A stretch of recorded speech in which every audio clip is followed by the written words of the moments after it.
say how excited we are that we're going to be able to check out your show at the Melbourne International Comedy Festival this year. So congratulations for getting a show on. Thank you. It's been a crazy couple of years, but we did it. Well, I mean, there's a new surge coming up, but I'm sure it'll be fine. That's my baby in the background, by the way. No problem. Well, talking about your baby has a little bit of a part in this show. Tell us a little bit about this show that you've been able to put together for this year's comedy festival.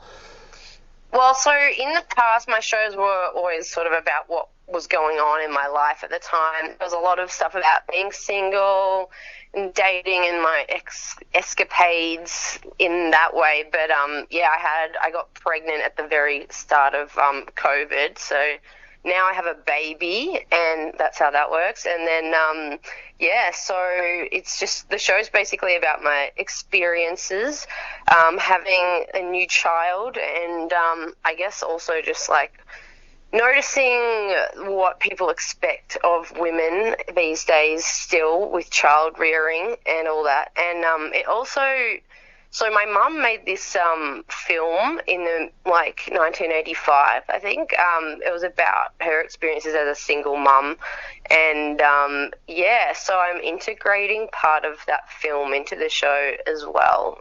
So I have a partner, which is not what I kind of thought would happen when I was a kid, because it was just like normal to me to have a single mum. But part of that is integrated into the show as well. Writing a show from the heart like this that is so personal, how did you find that experience putting everything together?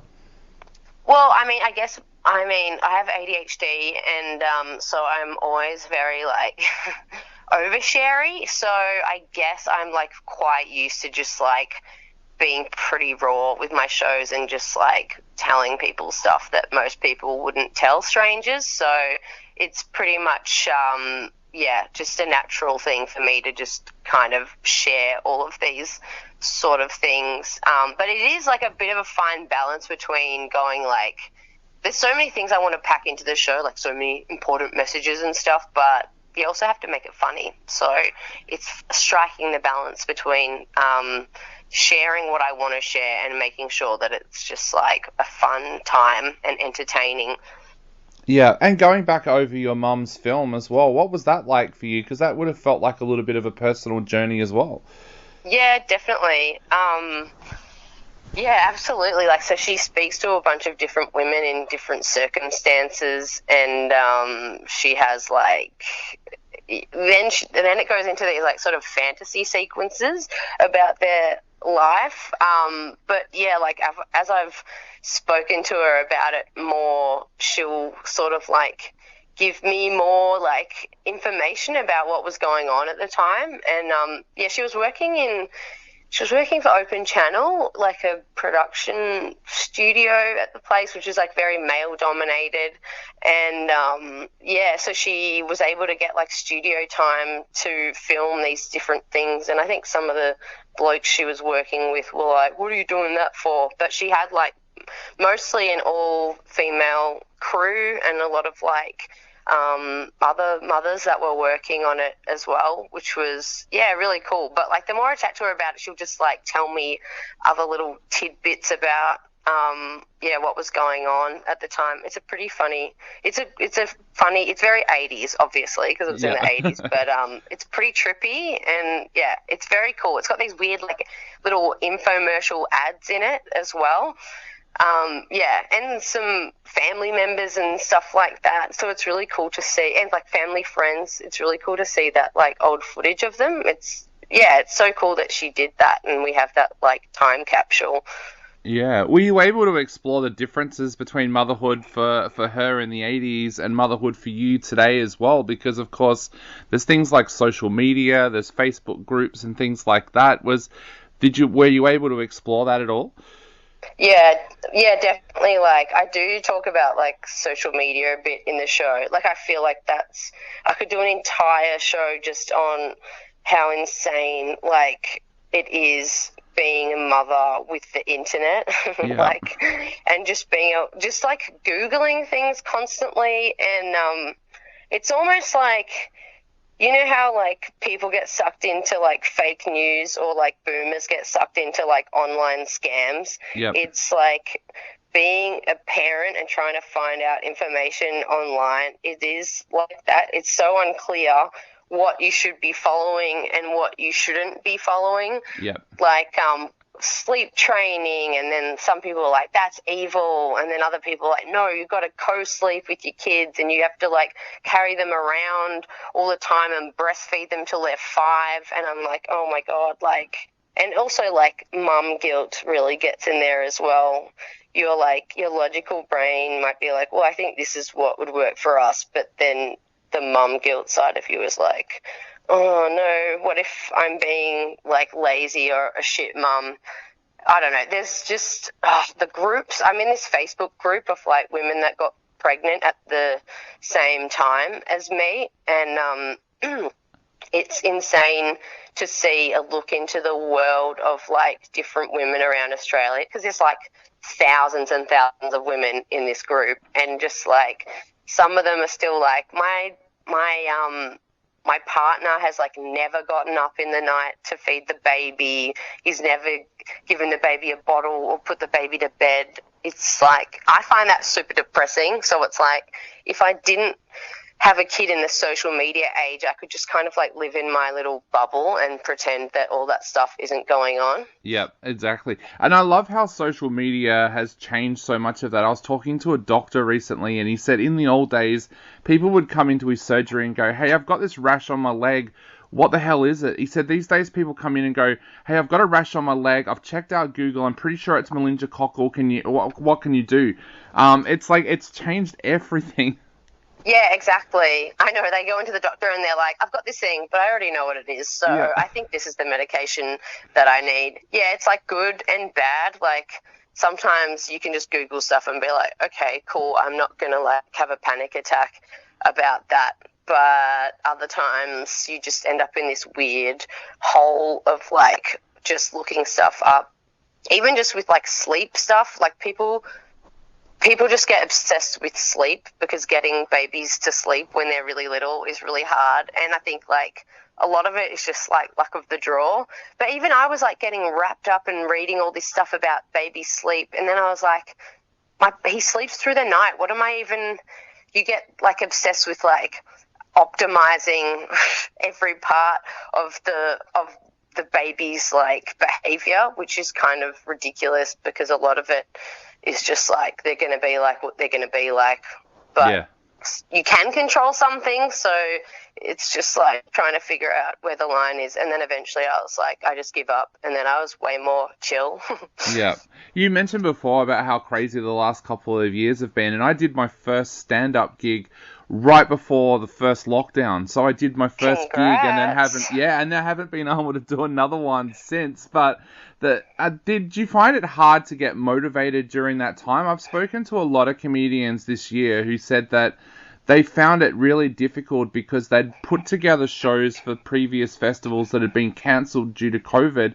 So they kind of found it hard to be inspired to write for this festival, because they were just expecting it would get cancelled again. Yeah, it's all about timing. I feel like my timing was pretty fucking spot on. Like, we'd sort of been talking about having a baby, but we were like, oh, I don't know. We were like, yeah, I guess, no, I think we should. But it's not like we were like, we're so excited. We were a bit scared. And then, like, COVID happened, and we were supposed to go to Europe and do all this stuff. Like, you know, I was going to go to Edinburgh, and then it all happened, and I was like, oh, should we try that baby thing, I guess? Like, this might go for a while. Then I got pregnant, and then I think on the day, like, I got pregnant, like, straight away, and then I think on the day that I found out I was pregnant, or the day after, they announced, because I was living in Sydney at the time, they were like, pubs are opening again. I was like, no, like, I've messed this up. I was like, oh no, I thought this would go for ages, but then it did go for ages. So it was like, the time of, like, the full-on lockdowns was, like, when I was pregnant or when I had, like, a newborn. So it was kind of perfect. And then there was a period like in 2020 when I was like in like August or July when stuff started opening in Sydney, and so I was able to do gigs, and like I was pregnant, so that was fun because you could tell that I was pregnant on stage and I could make jokes about that. So I got to get a bit of material out of the way, worked on some stuff then that like will be in this show now, but like I was going to take a year off from doing a new solo show anyway because I did like 4 years in a row and I was pretty burnt out. So it has worked out well for me, yeah, and it also helped. Like I was just lucky in that the year I was like not going to do a show. Like, I mean, this is really bad, but like the FOMO thing, like, because it didn't, the festival didn't end up happening. Yep. So it wasn't like I was like, oh, I'm not doing a show, but I feel so bad for the people that had like their first solo show ready to go, all getting amped up, and then it, good venue, all that, and then it all gets cancelled. And some people I know that were going to do their first solo show. Actually, I can think of a couple of people off the top of my head that just canned the idea that they were doing and just have developed like a different work. Yeah. So that would be weird. Yeah, definitely. And like for myself, a lot of the things that I put into like in my first show were about current news events. So anything that I had planned, like for my second and third show, I've just gone out the window because who wants to hear jokes about something that happened 3 years ago? Like, but that's a good lesson. That's a good lesson to learn. I would say that to new comedians. It's like if you're going to do jokes about politics and stuff, they age very quickly. So it's almost like not worth investing your time in. Or you can have like little throwaway tags and stuff. But if you do like something about Tony Abbott eating an onion or whatever, then it's like how long, even if it kills, or you might work on it for a few months, it's amazing, and then like, there's an election or whatever, stuff changes. But then there's some things that you can still reference years later and people will still find it funny. Or there's one day that you do it on stage and it just doesn't work and you're like, oh yeah, that was 6 years ago. Yeah. And Rose, I wanted to talk to you as well about your director. Tell us a little bit about working with Nicolette, because I understand she became a mum as well during that time. Yeah. Her baby is like, Teo is like 2 months younger, younger than Freddie. And, I was like, I really wanted to have a director this time, and then I was sort of like asking around and some people said, oh, Nicolette, and I was like, oh, of course, like, I mean, she's been around comedy for years, and she used to be in this really cool sketch group, Girls Uninterrupted, that were around when I first started doing comedy, and she's more of like a comedic actress, and she's done a stand-up show before as well, but she's very good at the like narrative and story sort of stuff. She's like a writer as well. So it felt like a perfect person to team up with, and it's also just kind of been cool like to just share where we're at with stuff at the moment and like what our babies are up to and like what's fucked and what's nice and all that sort of stuff. So whenever we catch up, it's like a bit of baby chat at the top. What's this thing? What's that thing? So it's just been nice, like over that period of time to share that stuff. Definitely. And for all of our listeners out there, Rose's show, Young, Dumb and Full of Mum, is on from April 4th to 13th at the Melbourne International Comedy Festival at the Butterfly Club. All of the information about these for tickets will be up on our website, and also at the Sydney Comedy Festival on Thursday the 5th of May and Friday the 6th of May at the Enmore Loft at the Enmore Theatre. And again, all of that information will be up on our website. Rose, to finish up, what would you like to say to people out there who are thinking about heading along to check out your show?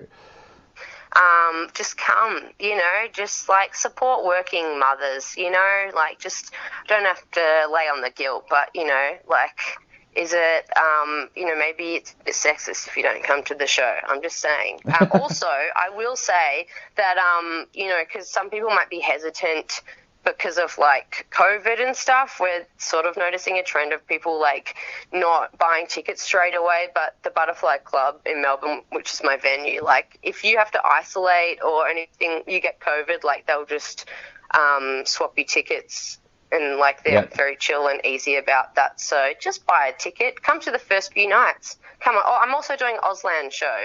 So I can't remember what date that is, which is bad, but it's on the Comedy Festival website. If you Google it, Rose Callaghan, Auslan, you'll find the deets. Definitely. And for those dates again for everybody out there, Rose is at the Melbourne International Comedy Festival from April 4th to 13th and the Sydney Comedy Festival from Thursday 5th of May to Friday 6th of May. Rose, thank you so much for taking the time to come on our show today. It's been an absolute pleasure having you on the show, and I cannot wait to check out your show. Thanks so much.